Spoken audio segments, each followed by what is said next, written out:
Okay, so Anthem. I want to like this game, but I have now cancelled my pre-order. Hello again, I am Blunty, and let's spend a few minutes unpacking that decision. Before we go on, because I know I will be asked, what you're seeing is 4K gameplay swimming along on all graphics options turned on and up, except for motion blur, which makes me physically and mentally ill, and I'm doing so on an RTX 2080 Ti I've got borrowed from ASUS.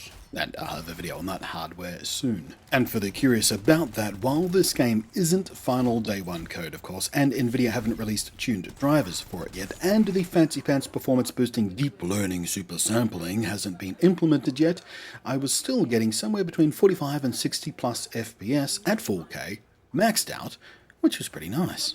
Right. So, when I last spoke about this game, it was a couple of days before the so-called VIP demo, exclusive to paying customers who pre-ordered or pay EA for rent for their skeevy EA access service like some sort of sodding lunatic, and which, in the fallout of the so-called VIP demo's absolute limping, stumbling, catastrophically unstable cluster hump of painful existence, it's now clear perhaps they should have just not called it a demo, and kept the industry's misuse of the word beta intact as a shield, as an excuse for being so broken. At least then the apologists and baffling white knighters out there could have had something to hang their wet paper defenses on.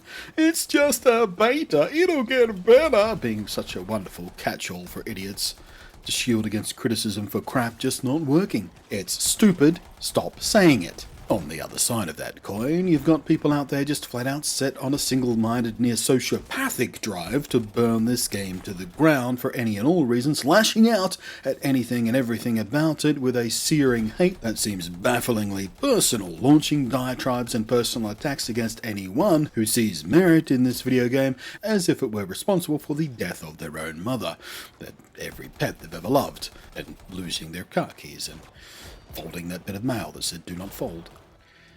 My previous video was hopeful that the game would be good, but there was certainly a deep and thick undercurrent of fear that EA would EA it all up, because the grey-faced suits at EA don't give a single cold crap about players and only see you as piles of money they fervently believe should be in their pockets and not yours, and will use any and every dirty, sleazy, underhanded, hostile, toxic, industry-rotting technique to make it happen.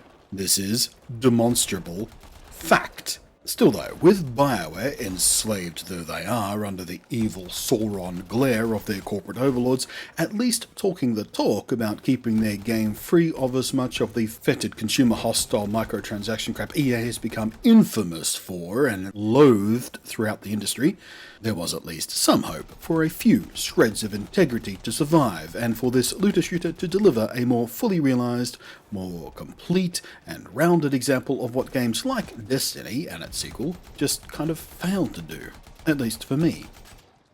All that said and done, as I said in the opening, I want to like this game, but I have cancelled my pre-order. I've been looking for a game like this, a nice mechanically satisfying loot grinder type game I can just sort of sink into on a long-term basis. I've tried a fistful of games in and around this genre, and none have yet to fully capture me, either because they were just kind of thin and badly managed and unsatisfying for whatever reasons, as I found Destiny and its sequel, or just because they didn't manage to snowball enough of a player base to keep them feeling alive and eventually making any kind of matchmaking useless. But after just one day of the so-called VIP demo, I cancelled my pre-order. I was part of the closed alpha, and between that and the so-called VIP demo, I've had about 15 to 20 plus hours of time with this game. It's a looter-shooter by design, so I'm not going to sit here like some idiots have done in the last few days in response to the so-called VIP demo and complain about it feeling grindy, or some enemies feeling like they're bullet sponges, or the basic gameplay loop feeling repetitive, because that's what these games do, you idiots! That's the point of them. It's the zen of that loot grind loop. The repetition being grindy is not a design flaw, it's the design goal, to make a game that makes you want to keep running through the same dungeons over and over, building gradual but steady progress for your character and seeking out rare and special items and weapons. That's where that little reward trigger in your brain sits. But the reason I cancelled my pre-order was simple-ish. We're just weeks away from launch at this point, and the so-called VIP demo and the upcoming general access demo was supposed to be a taste of the game, but a tuned one that doesn't precisely represent the real game by their own admission. Grind and progress and things like rewards and pricing for cosmetics of in-game currency rewards have all been fiddled with to try and make the comparatively short demo windows feel like you're making faster and more significant progress than the real game would offer. And that's fine. It's a sensible enough thing to do if you're trying to give people a taste of the game that's designed for a long-term play, but within a limited window of demo time. But we are just weeks away from launch, and the game was just not working properly, especially the service part of the game, which is so horrifyingly broken there were countless people completely unable to even connect to the game service for hours upon hours upon hours, and people on Xbox got even worse than that. And before you jump into the "it's just a demo" or a beta defense, these exact same issues happened during the closed beta, and it seems BioWare and EA did exactly nothing to fix them between then and now. Because either they didn't even try to fix them, or they're so woefully incompetent that they couldn't fix them. This was not an encouraging sign. In fact, it was even worse in the so-called VIP demo than the closed alpha, because this time their online service was so poorly designed and executed that it not only stopped the paying customers of Anthem from accessing and playing the so-called VIP demo, but it quickly took down all of EA's online services. People trying to log into every other EA game with forced online connectivity couldn't. Even simply logging into the EA Origin desktop client itself shat pants. Even EA's own help system fell apart, leaving players for every single EA game utterly unable to log into that site to seek help or solutions through the official help website and systems. How do you mismanage stuff this badly when you're a company as big as EA? Oh, but it's just a demo, I see thrust forth in defense over and over and over again, as if BioWare and EA were some kind of little indie company just trying to figure out how to run an online service, and whoops, at AZ they made a little mistake here and there, and they're working on sort of cobbled together rented server space, and oh, are you smoking heroin and injecting marijuana? EA have been running Origin and its related services under that branding at least for the best part of a decade. They're one of the biggest, most influential publishers out there, and this is a long way from being their first stab at an online-only game as service kind of thing. Being this broken for so long, so consistently, this close to launch, even after the exact same issues were exposed to them in the closed alpha, is either incompetence or ineptitude of such baffling scale only an idiot would give them their money at this point. There is no excusing it under anything any person with enough cognitive skill to spell EA would call reasonable expectations met. For that reason alone, I found it utterly morally inexcusable to maintain a pre-order. There was little else I could do in protest of this clownish ineptitude but to add my tiny little blip of a signal to their tracking data of one more cancelled pre-order and refund within 12 hours of actually playing the so-called VIP demo. But this wasn't the only reason for my dissatisfaction and action, but it was an important one. Now, all that said, when the game did work, it did feel more mechanically refined than my earlier experiences.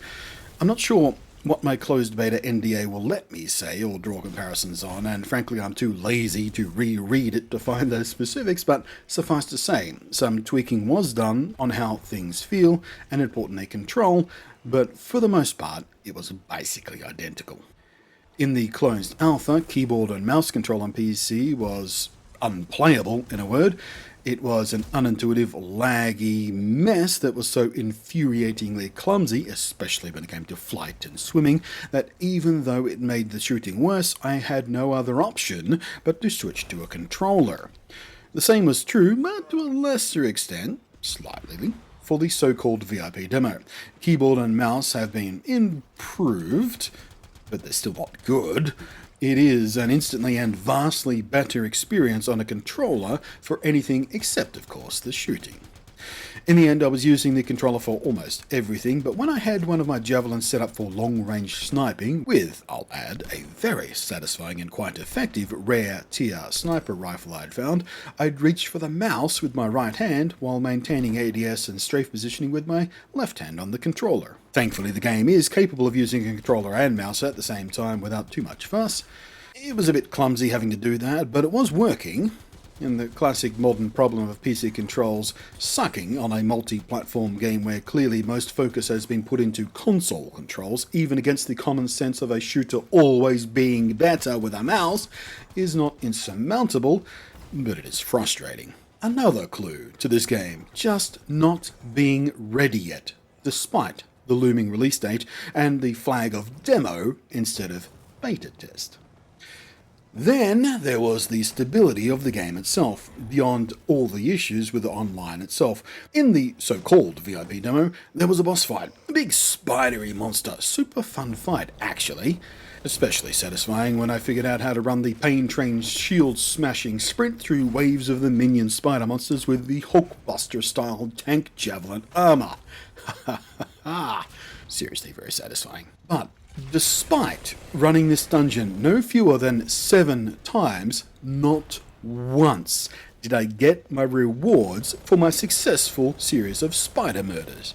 Every single time I did this, upon my hard-earned victory, the game would crash out, stall, pause, hang immediately before rewarding me with mission completion, all my earned XP, all my earned loot, all that time and nothing to show for it. Not even mission progress. It happened over and over and over again. This happened in other places too, in free play, in earlier missions, but none so frequently or consistently as this mission. And beyond that, I had many instances of infinite loading screens that needed me to cold restart the game completely, Alt F4 kill it kind of thing, a complaint I saw from, I think, the entire player base. Sometimes I would try to load into an instance, start a mission, and after seeming to load completely, it would just crash out to the main menu. All of these are yet more examples of this game, again, mere weeks away from launch, and with this so-called VIP demo having been specifically crafted and targeted to give people a good impression of this game, of being so utterly unready for launch, I could not justify letting EA keep my money in their pocket on the promise of this game. Now, am I ready to write this game off completely? Not quite yet. When it worked properly, it was pretty satisfying. Zooming around like Iron Man with a pneumatic boner for monster melting was pretty friggin' fun, I have to admit. Experimenting with different weapons, different loadouts, javelins and playstyles was fun. The environments were exquisitely presented, wonderfully vertical level design, quite unlike I've ever experienced in anything else I can remember, and I liked the visual presentation quite a lot in general. The suits, the monsters, the environments, the animations, I like them. They all seem to carry a high level of polish. I think there's a lot of balancing that still needs to be done. Things like enemy shield regen is way too aggressive, which can be extremely frustrating. Some higher tier enemies take a long time to whittle down even their shield, much less their health, and it can completely regen in the time it takes you to reload, for example, or if you have to take cover for a moment to avoid fire from cannon emplacements and such. I don't mind the bullet sponginess, but that whole shield regen thing needs a bit tweaking. And in some of the more hectic moments, as you may have been seeing, depending on which footage I've chosen to show you here, especially when you're in tight quarters with your team, the visual effects can make it basically impossible to see a goddamn thing you're doing, which is quite annoying. Can't even see your relative position, let alone who you're shooting at. Or who's shooting at you, for that matter. I still want to like this game. Against my better judgment, I want it to be good. But either what's left of BioWare just isn't up to the task of making it work, or EA's corporate boot on their throat is too heavy for them to breathe properly. Whatever it is, this so-called VIP demo only succeeded in demonstrating that the game is too broken to pay for at this point. And that is the purpose of a demo. To demonstrate that the game is good. To demonstrate that the game works. To demonstrate to you that the game is fun. But yeah, like I said, unfortunately what they actually demonstrated was they can't make the thing work yet. I'll give it one more chance when the open demo opens up, because that won't cost me anything but my time. But I'll be going into that with an even sharper scalpel of skepticism. The studio and the title being under EA's fetid banner already gave me pause, but now worry has been stretched thin by direct experience, and hope has been bleached out to a much paler shade. I'm now feeling like I probably won't get in on this game at launch, unless they do a lot of work very quickly on the open demo. And if I don't get into this game at launch, chances are pretty high that I will never bother with it, because joining games like this midstream, months or a year down the track as a newbie, after the community has already sort of settled in and distilled down to their core group, it just isn't something that's inviting, easy, or pleasant to do. If you're not there within the first weeks of a game like this, you won't be there ever. And the feeling of uncertainty that the so-called VIP demo has left with, a demo that was specifically designed to do the exact opposite and reassure people that it's going to be fun and awesome and stuff, well, it doesn't bode well for building an enthusiastic or healthy community of players on day one, and for an online-only team-based service game, community is kind of an important thing. Thanks for watching, I am Blunty, and I will catch you next time.